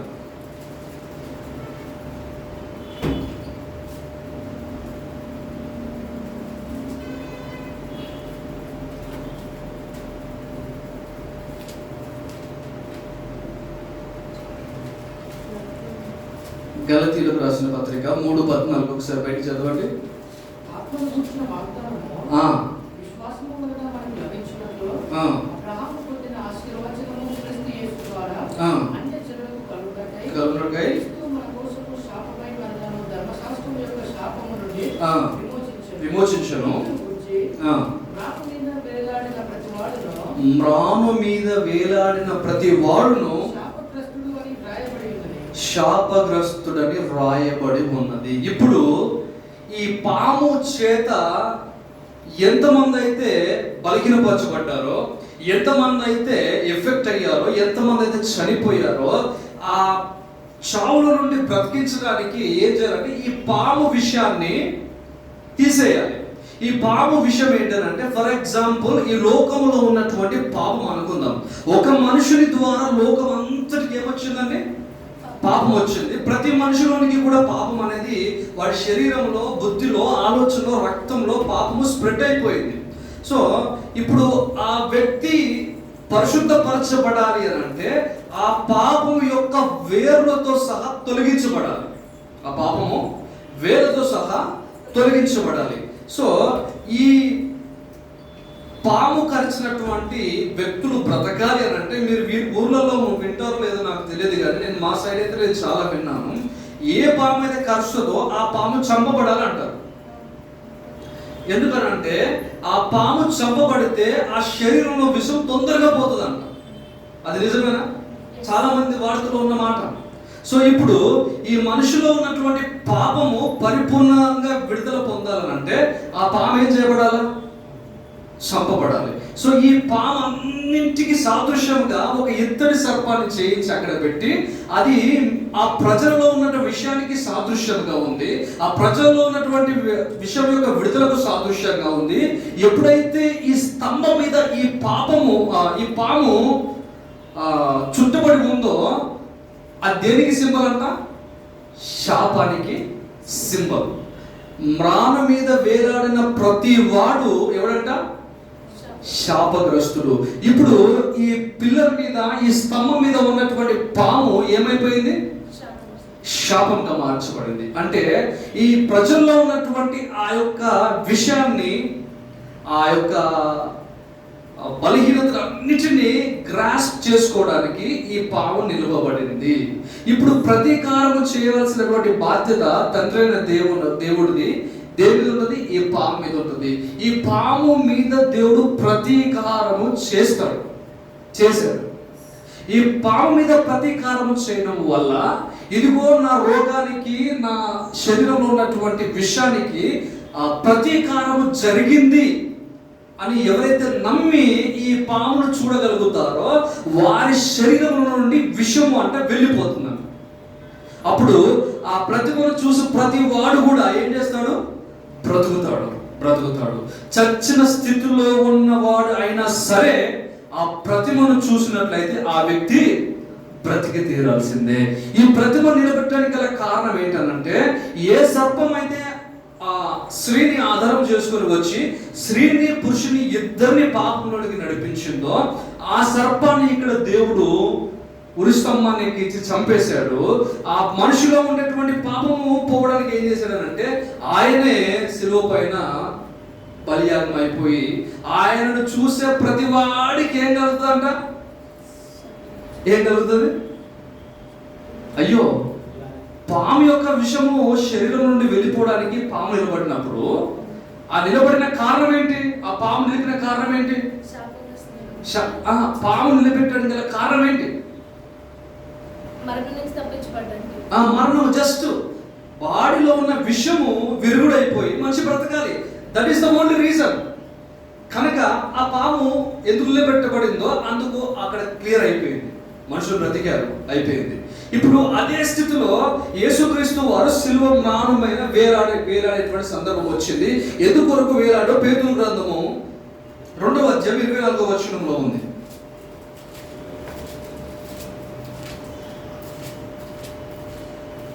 మొదటి పేతురు గ్రంథము 2వ అధ్యాయం 24వ వచనము, మనము పాపముల విషయమై చచ్చిపోయామంట.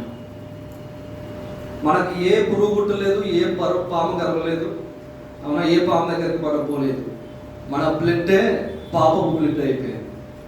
పుట్టిన దగ్గర నుంచి అది పాపంలోనే పుట్టి పెరిగి ఎవరు నేర్పించకుండానే తప్పుడు మనము చేసేస్తూ వచ్చాము. కనుక పాపముల విషయమే మనం ఏమేమంట? చచ్చిన వారి వల్ల అయిపోయాము. అక్కడ పాము కలిసి చచ్చిపోయారు, ఇక్కడ పాపం ఎంటర్ అయిపోయి తరాన్ని కూడా దేవునికి దూరం చేస్తూ దైవికత్వంలో చంపేస్తుంది, ఆత్మీయతలో చంపేస్తుంది. దేవుని యొక్క కుమారత్వాన్ని, లేకపోతే దేవుని యొక్క గుర్తింపును, ఆయన వారసత్వాన్ని చంపేస్తుంది. సో దేవుడి విషయంలో నరులందరూ భూప్రపంచం మొత్తం చచ్చిన వారి వలె ఉన్నారు. దేవుడు ఎవరో తెలియదు, దేవుని ఎందుకు ఆరాధించాలో తెలియదు, అవునా? వీరు ఎందుకు దేవుని దగ్గరికి వెళ్తున్నారో పిచ్చి వాళ్ళు అనుకుంటారు క్రైస్తవులను చూసి లోకమంతా. సో లోకమంతా ఎలా ఉందంట?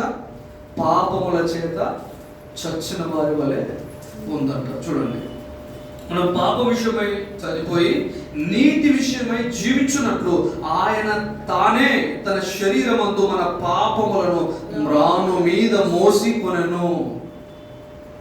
ఇప్పుడు ఆ విషయాన్ని తొలగించడానికి ఇక్కడ పాము నిలవబడితే నీ పాపాన్ని, నీ శాపాన్ని, నీ రోగాన్ని, నీ బలహీనతలను, నీ దరిద్రాన్ని, నీ పేదరికాన్ని అంతటిని తొలగించబడి నిమిత్తము ఇక్కడ యేసయ్య శిలువ మీద నిలబడ్డాడు. అందుకే శిలువ పైన చూసి ప్రతి వాడు కూడా ఏం పొందుతాడంట? విడుదల పొందుతాడు. యేసుక్రీస్తు మరణాన్ని నువ్వు చూసా, యేసుక్రీస్తు యొక్క జన్మాన్ని నువ్వు చూసినా చూడకపోయినా పెద్ద ఫరకేం పడదు.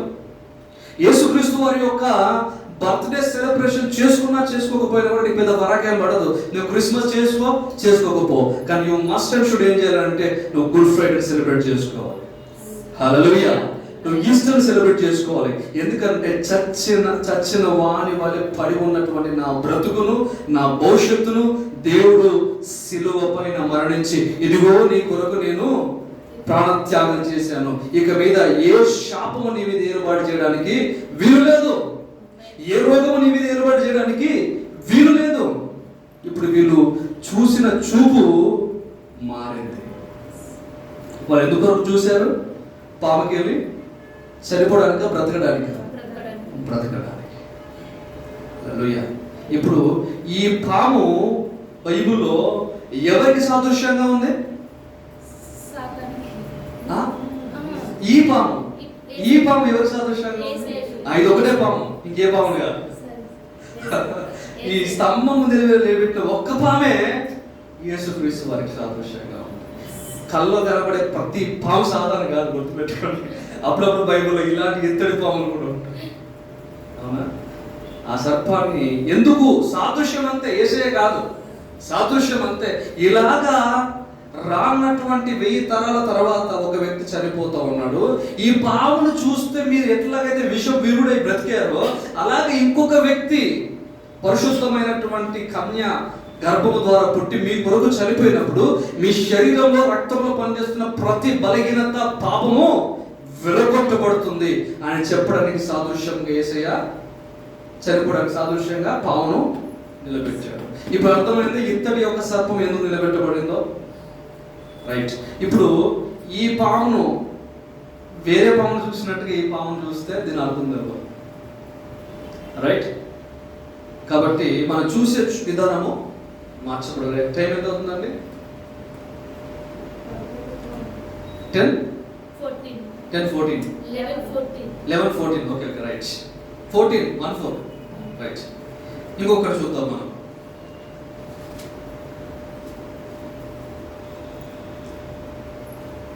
రాజుల గ్రంథము 2వ గ్రంథము. రాజుల 2వ గ్రంథము.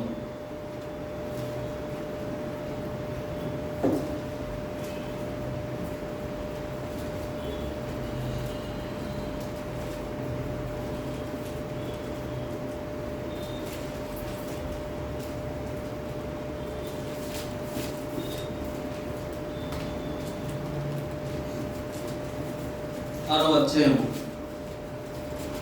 రాజుల 2వ గ్రంథము 6వ అధ్యాయము.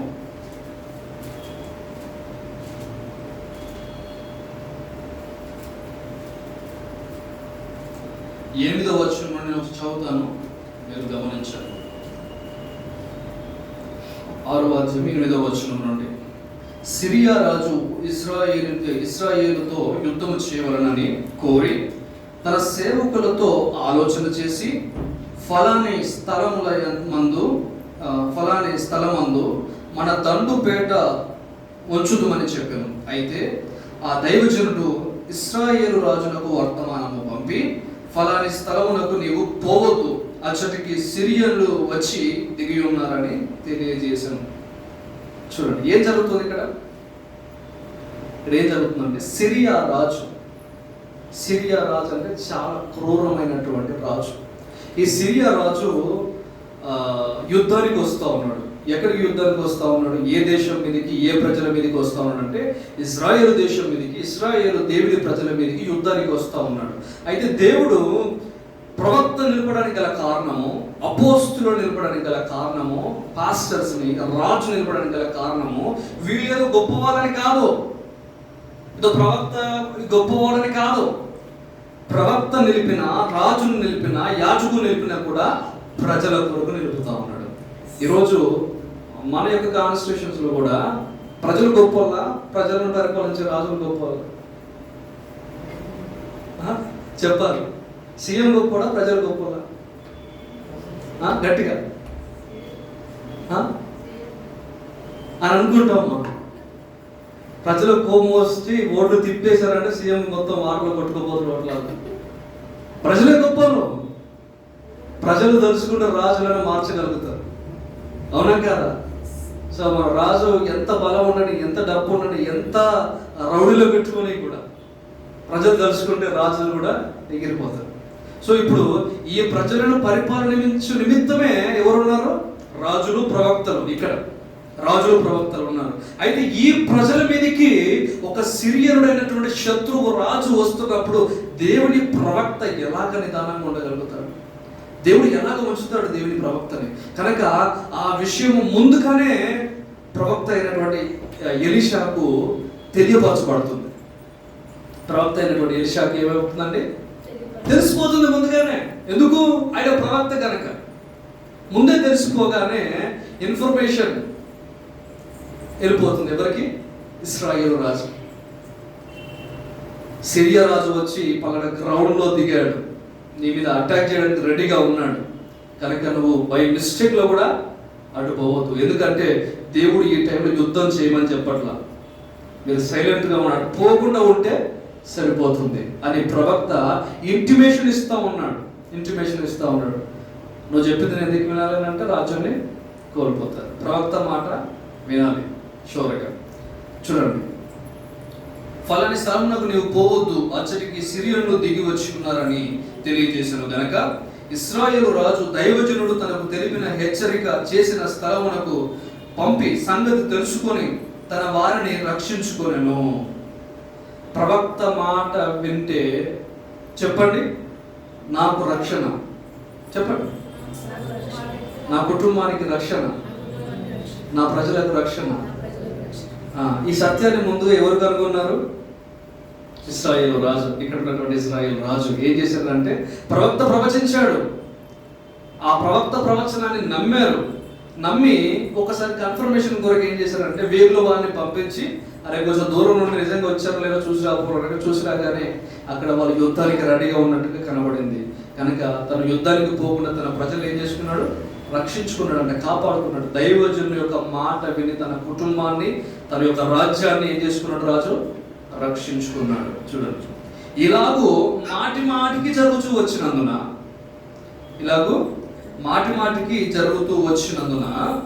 సిరియా రాజు కల్లోలపడి తన సేవకులను పిలిచి, మనలో ఇశ్రాయేలు రాజు పక్షము వహించిన వారెవరైనదని మాకు తెలియజెప్పరాదా అని వారిని అడగగా. ఏం తెలుసుకుంటున్నాడు రాజు? అర్థమవుతుందా? కన్ఫ్యూజన్ గా ఉందా? వీళ్ళు ఏం చేస్తున్నారంటే ఒక స్కెచ్ చేసుకుంటున్నారు. ఎవరు? సిరియా రాజు, శత్రువులు. ఒక స్కెచ్ చేసుకొని ఇశ్రాయేల్ మీదకి వెళ్ళి యుద్ధం చేద్దామని పక్కడ్బందీగా స్కెచ్ చేసుకుంటే ప్రతిసారి ఆ రాజు తెలిసిపోతుంది. ఇశ్రాయేల్ రాజు తెలిసిపోతుంది. ఆ రాజు తలబట్టుకున్నాడు, అరే నేను ఎవ్వరు తెలియకుండా ఇంత సీక్రెట్ గా నేను యుద్ధం ప్లాన్ చేస్తే ప్రతిసారి ఆ రాజు తెలిసిపోయి సేవ్ అయిపోతున్నాడు. ఎలాగా అంటే మనలో ఎవడో బ్లాక్ షీప్ ఉన్నాడు. అయితే మనలోని ఎవడో ఉండి ఇన్ఫర్మేషన్ మొత్తం ఇశ్రాయేల్ రాజుకు పంపిస్తాను, వాడెవడో నాకు తెలియాలి అని పట్టుకొని ఉన్నాడు. చూడండి, అతని సేవకుల్లో ఒకడు రాజు అయిన నా ఏలినవాడా, ఇశ్రాయేలు రాజు పక్షమున ఎవరునూ లేరు కానీ ఇశ్రాయేలులోనున్న ప్రవక్తయగు ఎలీషా మీ అంతఃపురమందు మీరు అనుకొనిన మాటలు ఇశ్రాయేలునకు తెలియజేయునెను. ఇప్పుడు ఈ ప్రవక్త ఎక్కడ ఉన్నాడండి? రాజు అంతఃపురంలో ఉన్నాడా? లేరు. జస్ట్ రాజు తన అంతఃపురంలో మాట్లాడుకున్నటువంటి మాటలు ఇశ్రాయేలు దేశంలో ఉన్నటువంటి ప్రవక్తకు అర్థమై ఆయన ఇశ్రాయేలు రాజుకు చెప్తున్నాడు. 949395 అనే నెంబర్కి ఏం కాదు, అవునా? కాంటాక్ట్ ఏం లేవు, ఫోన్స్ ఏం లేవు, కాలింగ్ ఏం లేదు. జస్ట్ దేవుని యొక్క ఆత్మ ద్వారా బయలుపరచబడి ఆ రాజుకు ఆత్మ వలన చెప్పడం జరుగుతూ ఉంది. ప్రతిసారి ఎందుకు చెప్తున్నాడు చెప్పండి ఒకసారి మీరు. ఎందుకు ఈ ప్రవక్త ఇక్కడ పనిలేదా? దేవుడికి ఇక్కడ పనిలేదా? ఎందుకు చెప్తున్నాడు ప్రతిసారి? ఆ రాజుకు ఎందుకు చెప్తున్నాడు ఈ ప్రవక్త? ఎవరైనా చెప్పొచ్చు. ఆ రాజుకు ఈ ప్రవక్త ఎందుకు చెప్తున్నాడు?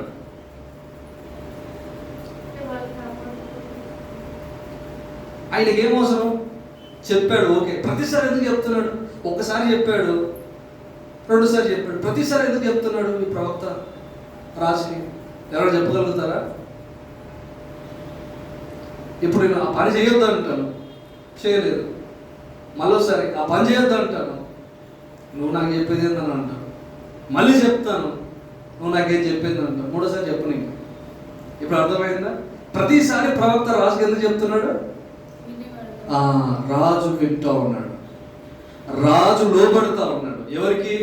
దేవునికి, ప్రవక్తకును లోబడుతూ ఉన్నాడు. ప్రవక్త మాటకు రెస్పెక్ట్ ఇస్తూ ఉన్నాడు. ప్రవక్త నోటి నుంచి వచ్చే మాట అది దైవికము అని నమ్ముతా ఉన్నాడు. ప్రవక్త నుండి వచ్చేటువంటి మాట దేవుని ఆజ్ఞ అని నమ్ముతా ఉన్నాడు. కనుక ఈయన ప్రతిసారి దేవుడు తన ఆత్మలో బయలుపరచగలి ఇలాగే వెళ్ళి రాజు చెప్పేస్తా ఉన్నాడు. ఈరోజు ప్రవక్త పిలుపులో ఉన్నటువంటి దైవజనులు ఎవరైనా కూడా వాళ్ళ దృష్టికి ఏదైనా వచ్చినప్పుడు మీకు చెప్పినప్పుడు మీరు లోబడినట్లయితే మరొకసారి ప్రవచనాన్ని పొందుకుంటారు. సో మాటికి ప్రవక్త నుండి మీరు ప్రాఫెసీ పొందుకుపోవడానికి గల రీజన్స్ ఏంటో తెలుసా? ముందుగా మీకు చెప్పబడినటువంటి ప్రాఫెసీకి మీరు లోబడకపోవడం, ముందుగా దైవజనుని ద్వారా మీకు వచ్చిన ప్రవచనాన్ని మీరు కొట్టివేయడం. అలాగా 1-2 టైమ్స్ జరిగిన తర్వాత మూడోసారి ఇంకా దైవజనుడి నుంచి మీకు ఏ ప్రాఫెసీ రాదు. ఎందుకు? మొదటిగా వచ్చిన ప్రవచనానికి నువ్వు విధేయత చూపించలేదు, కృతజ్ఞత చూపించలేదు. గల కారణాన్ని బట్టి మీరు ఇంకొకసారి ఈయన ప్రవక్త కదా దగ్గరికి వెళ్ళినా కూడా ప్రవచనాన్ని పొందుకోలేవు. ఈయన ఒకడే ఉన్నాడంటే ప్రవక్త, ఇంకో ప్రవక్త దగ్గరికి వెళ్తారు అని వెళ్ళే వరకు అక్కడ కూడా 2 ప్రవచనాలు, 3 ప్రవచనాలు రాదు ఇంకా, అవునా? ఒకవేళ దండుకునే బ్యాచ్ అయితే నీకు 100 ప్రవచనాలు వస్తాయి, రోజుకో 100 ప్రవచనాలు, దానికి పొదువే ఉండదు.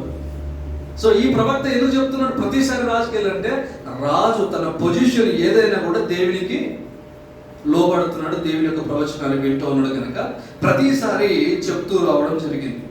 సో చూడండి 12వ వచనం, అతని సేవకుల్లో ఒకడు రాజు అయిన నా ఏలినవాడ, ఇశ్రాయేలు రాజు పక్షమున ఎవరినూ లేరు కానీ ఇశ్రాయేలులో ఉన్న ప్రవక్త ఎలీషా మీ అంతఃపురమందు మీరు అనుకున్న మాటలు ఇశ్రాయేలు రాజునకు తెలియజేయనను. అందుకు రాజు, మేము మనుషులను పంపి అతన్ని తెప్పించున్నట్లు నీవు వెళ్ళి అతడుండు చోటు చూసి రమ్ము అని సెలవీయగా అతడు దోతానులో ఉన్నాడని వర్తమానము వచ్చెను. కాబట్టి రాజు అచ్చటికి గుర్రములను, రథములను, గొప్ప సైన్యమును పంపెను. వారు రాత్రి వేళ వచ్చి నలుదిశలను పట్టణమును చుట్టుకొనగా ఏం చేశారు? స్కెచ్ చేశారు. ప్రవక్తను పట్టుకొని రావాలి, ప్రవక్తను బంధించాలి అని పట్టుకొని రావాలని స్కెచ్ చేసినప్పుడు దాన్ని ఏమో అంటారు, రెక్కి చేశారంటారు కదా. రెక్కి చేసి స్కెచ్ చేసేసి నలుదిశలా ఆవరించి రథముల చేత, గుర్రముల చేత, రౌతుల చేత వచ్చేసి ఎక్కడ ఎస్కేప్ అవ్వద్దు అని చెప్పేసి పకడ్బందీ ప్లాన్తో వచ్చినప్పుడు ఈ ఎలీషా కంటే ముందుగా బయటికి ఎందుకో వెళ్ళాడు ఒక ఆయన. వెళ్ళి చూసేవారికి అయ్యో రాజా, అయ్యో ప్రవక్త అని భయపడకుండా వచ్చాడు. ఎవరి పేరు అని అంటే గేయాజీ. ఆయన బయటికి వెళ్ళి చూసి మా పని ఇంకా అయిపోయింది, ఇంకా ఇంతమంది ముందు ఇంకా మేము బ్రతకగలుగుతామా, ఇంకా మేము బ్రతికి బట్ట కడతామా, మా వల్ల అవుతుందా అని భయపడుతూ వచ్చాడు. ఎందుకు భయపడ్డారు అంటారు గేయాజీ? అంత పవర్ఫుల్ ప్రాఫిట్ దగ్గర ఉన్నటువంటి ఏకైక వ్యక్తి గేయాజీ. ఈ గేయాజీ ఎందుకు భయపడ్డాడు అంటారు? ఒక్కసారి మీ అనుభవంలో, మీ దృష్టి ప్రకారం చెప్పగలుగుతారా? గేయాజీ ఎందుకు భయపడ్డాడు ఎలీషా దగ్గర? బయట ఉన్న శత్రువులను చూసి ఎందుకు భయపడ్డాడు? పర్లేదు, టైం తీసుకోండి, చెప్పండి. గేయాజీ ఎందుకు భయపడ్డాడు?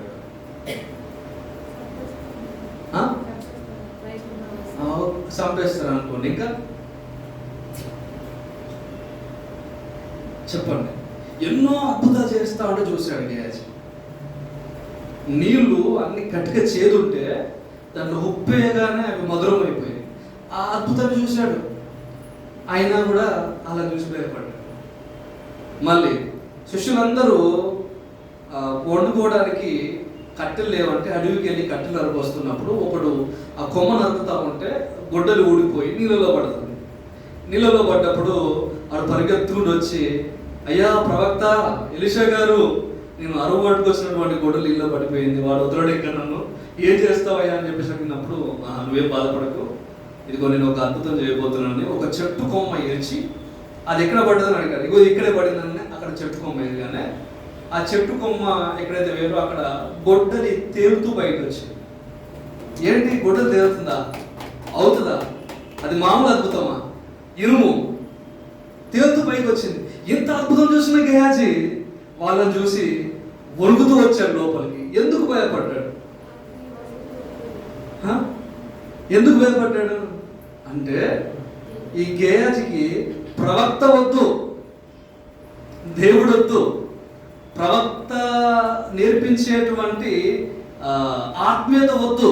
ప్రవక్తకి గేయాజీకి ఏం కావాలంటే ప్రవక్త దగ్గర నుంచి ప్రవక్తకు వచ్చే బట్టలు కావాలి, అవునా? ప్రవక్తకు వచ్చేటువంటి ఫుడ్ కావాలి, ప్రవక్త దగ్గర నుంచి వచ్చేటువంటి డబ్బులు కావాలి, ప్రవక్త దగ్గర నుంచి వచ్చే స్వస్థత కావాలి, ప్రవక్త దగ్గర నుంచి వచ్చే డెలివరెన్స్ కావాలి. కాకపోతే ప్రవక్త మాత్రం సమస్య వచ్చినప్పుడు ప్రాణం కాపాడుకోవడం కావాలి. సో ఇప్పుడు ఈయన ప్రవక్తను నమ్మట్లేదు, ఏదైనా వస్తే తడుకుంటాడు అంతే. సో ఈ బ్యాచ్లో దయచేసి మనం ఉండదు, అవునా? ప్రవక్తతో ఉండాలి. ప్రవక్త యొక్క విశ్వాసాన్ని ప్రాక్టీస్ చేయాలి, ప్రవక్త యొక్క ధైర్యాన్ని ప్రాక్టీస్ చేయాలి. అంతేగాని దానాల గురించి ప్రవక్త దగ్గరికి రావద్దు. సో ఈయన ఏం చేసినా ఒకసారి చూద్దామండి. 11వ వచనం, అందుకు రాజు, మేము మనుషులను పంపించాం. 15వ వచనం, దైవజనుడైన అతన్ని పనివారు పెద్దల కాడ లేచి బయటికి వచ్చినప్పుడు గుర్రములను రథములు గల సైన్యము పట్టణమును చుట్టుకొని ఉండుట కనబడను. అంతటా అతనికి పనివాడు అంతటా అతని పనివాడు, అయ్యో నా ఏలినవాడా, మనం ఏం చేయదామని ఆ దైవజనునితో అనగా, ఏమంటాడండి? ఇప్పుడు ఏం చేసేది? మనం వచ్చారు, మొత్తం ముట్టడి వేశారు, చుట్టుకున్నారు, రథాలు గుర్రాలు మామూలుగా లేవు, అసలుకి ఏం చేద్దామని గుండెలు బాదుకుంటూ వచ్చేసాడు. అతడు దైవజనుడు అంటున్నాడు, భయపడవద్దు, మన పక్షం ఉన్న వారు వారి కంటే అధికులై ఉన్నారు. చూతి ఇద్దరే. ఎంతమంది? ఇద్దరే. ఇప్పుడు ప్రవక్త ఎలీషా చూసే దృష్టి వేరు, అవునా? ఎలీషా చూసే దృష్టి వేరు, గేయాజీ చూసే దృష్టి వేరు. గేయాజీ ఏం చూస్తున్నాడంటే కంటికి కనబడే శత్రువునే చూస్తా ఉన్నాడు, కంటికి కనబడేటువంటి గుర్రాలని చూస్తా ఉన్నాడు, రథాలని చూస్తా ఉన్నాడు, ఆ ఒత్తులని చూస్తా ఉన్నాడు తప్ప కనబడినటువంటి ఇంకో లోకం ఉంది, దాన్ని చూడడానికి గేయాజీ కళ్ళు తెరవబల్ల. సో ఇప్పుడు ఆ ప్రవక్త ఏమంటున్నాడు చూడండి, 17వ వచనం, యెహోవా వీడు చూచున్నట్లు దయచేసి వీని కళ్ళు తెరువమని ఎలీషా ప్రార్థన చేయగా యెహోవా ఆ పనివాని కళ్ళు తెరవజేసెను. ఏం చేశాడంటే దేవునికి ప్రార్థించాడు, అయ్యా వీటికి కళ్ళు కనబడుతలేవు, జస్ట్ బయటి కళ్ళే కనబడుతున్నాయి కానీ ఆత్మీయంగా చూసేటువంటి కళ్ళు కనబడతలేదు, వీడి చూపును మార్చు. అవునా? ఇంతకుముందు మనం చేసుకున్న టాపిక్ ఏంటి? మన చూపు మార్చబడాలి. ప్రతిసారి ఒకటే కోణంలో చూస్తే మనకి ఏం కలుగుతుంది అంటే భయం కలుగుతుంది, మరణ భయం కలుగుతుంది, వణుకు కలుగుతుంది, రేపు ఏమైపోతుందో అనేటువంటి అటువంటి స్థితిలోనికి వెళ్ళిపోతాం. సో ఇప్పుడు ప్రవక్త ఏమని ప్రార్థన చేశాడు దేవునికి? వీడి కళ్ళు మూసుకుపోయినాయి ప్రభువా, ఆత్మీయ నేత్రాలు వెలిగించు, వీడి మనోనేత్రములు తెరువు అని ప్రార్థన చేయగానే యెహోవా వాడి కన్నులను తెరిసెను గనుక వాడు ఏలియా చుట్టూను పర్వతము అగ్ని గుర్రముల చేత రథముల చేత నిండి ఉండటం చూసెను. హల్లెలూయా. ఎలీషా గేయాజీ ఆ పర్వతం మీద ఉన్నారు. ఆ పర్వతము చుట్టూ ఏమున్నాయంట? అగ్ని గుర్రాలు, అగ్ని రథములు, సైన్యం ఉంది. ఈ సైన్యము వెనకాల ఫిజికల్ గా ఉన్న సైన్యం ఉంది. అర్థమైందా? ఇప్పుడు ఎలీషా దగ్గరికి గేయాజీ దగ్గరికి ఆ సైన్యం వచ్చి అటాక్ చేయాలంటే ఫస్ట్ దీన్ని ఎదుర్కోవాలి. ఈ యొక్క అగ్ని కంచె ఏంటో ఈ ఎలీషాకు తెలుసు. ఎందుకనంటే ఎలీషా చూసే దృష్టి వేరు. అవునా? సేమ్ అదే రీతిగా దేవుడు నీకు కూడా పెట్టాడు. హల్లెలూయా. అదే కంచె దేవుడు నీకు పెట్టాడు, అదే ప్రొటెక్షన్ పెట్టాడు, అదే ధైర్యాన్ని పెట్టాడు. అవునా? అది మనం ఏం చేయాలా? ఒకవేళ భర్త కళ్ళు కనబడకపోతే ప్రభువా ఈ భర్త కళ్ళు తెరువు అనాలి, భార్య కళ్ళు కనబడకపోతే ఈ భార్య కళ్ళు తెరువు ప్రభు అనాలి. ఎందుకంటే ఒక్కోసారి ఒకరు ఆత్మీయంగా ఉంటారు, ఒకరు మూర్ఖంగా ఉంటారు, ఒకరు ధైర్యంగా ఉంటారు, ఒకరు బలహీనంగా ఉంటారు, ఒకరు ఆత్మీయంగా ఉంటారు, ఒకరు లోకానుసారంగా ఉంటారు. కనుక మనం ఏం చేయాలి? ఎలీషా ప్రార్థన చేసినట్టుగా, ప్రభువా కళ్ళు తెరువయ్యా, ప్రతిదానికి బలహీనం అయిపోతా ఉన్నారు, ప్రతిదానికి కురిగిపోతారు, ప్రతిదానికి అదైపోతా ఉన్నారు, కళ్ళు తెరువు ప్రభు. నా కళ్ళ దేవుడు చాలాసార్లు తెలిసి నా కళ్ళు చాలాసార్లు దేవుడు తెరవడం వల్ల ఒక్కోసారి బలహీనం అయిపోయిన మరలా బలం పొందుకొని ప్రభు ఓకే మరొక అవకాశం ఇచ్చాము, సరే ధైర్యం తెచ్చుకొని బలం ముందుకు వెళ్దాం. సో ఇలాగా మన దృష్టి ఏం చేయాలా? మార్చబడతా ఉండాలి. ఎప్పుడైతే మన దృష్టి మార్చబడుతుందో ఇక శత్రు సైన్యంతో మనకు పనక్కర్లేదు. యుద్ధం మనది కాదు, యుద్ధం చేయాల్సిందే మనం కాదు. సో కాబట్టి ఇక్కడ దేవుని దగ్గరికి వస్తూ ఉన్నప్పుడు గేయాజీ అయినా నువ్వైనా నేనైనా కూడా ఎందుకొరకు రావాలి? ప్రవక్త దగ్గరికి వచ్చినా లేకపోతే మందిరానికి వచ్చిన దేవుని సన్నిధికి వచ్చినా కూడా నీ దృష్టి మార్చబడడానికి రావాలి, ఆత్మీయంగా చూడడం నేర్చుకోవాలి. మనకు ఉన్నటువంటి ద బిగ్గెస్ట్ ట్రూత్ ఏంటంటే మనం ఒకే లోకంలో బ్రతకట్లేదు. ఈ లోకము వేరు, ఆత్మీయ లోకం వేరు, చచ్చిపోయిన తర్వాత పరలోకము వేరు. ముల్లోకాలు అంటారు కదా. కాబట్టి మనం ఒకటే లోకంలో బ్రతకట్లేదు. మనకు ఆత్మీయ లోకం ఒకటి ఉంది. నువ్వు ఫిజికల్గా ఇక్కడే ఉంటావు, బ్రతికే ఉంటావు, భోజనం చేస్తావు, కానీ వీటన్నిటిని కంట్రోల్ చేసేటువంటి ఒక లోకం ఉంది, ఒక ఆత్మీయ లోకం ఉంది. అది ప్రార్థన పరులకు మాత్రమే ఆ ద్వారం తెరవబడింది. దేవుని పైన ఆధారపడే వారికి మాత్రమే ఆ ద్వారం తెరవబడింది. ఈరోజు నువ్వు ఆత్మీయ లోకాన్ని చూడాలనుకుంటే, ఆ ఆత్మీయ లోకంలో దేవుడు నీ కొరకు ఏం దాచిపెట్టాడు, నీ కొరకు ఎటువంటి ఫెన్సింగ్ వేసాడు, ఎటువంటి ప్రొటెక్షన్ ఇచ్చాడు, ఎటువంటి బ్లెస్సింగ్స్ దాచిపెట్టాడు అనేటువంటి ఆత్మీయ లోకానికి నువ్వు వెళ్ళాలి. అవి తెలుసుకోవాలి, అవి పొందుకోవాలని నువ్వు ఆశించినట్లయితే ఏం ప్రార్థన చేయాలి? గేయాజీ ఈ విషయంలో ఎలీషా ఏం ప్రార్థన చేశాడు? ఇది కలుగుతారు ప్రభువా అని ప్రార్థన చేశాడు. మరి ఒకరి కోసం ఒకరు చేస్తారా? ఎవరికి వాళ్ళు చేసుకుని నిలబడి ప్రార్థన చేస్తారు.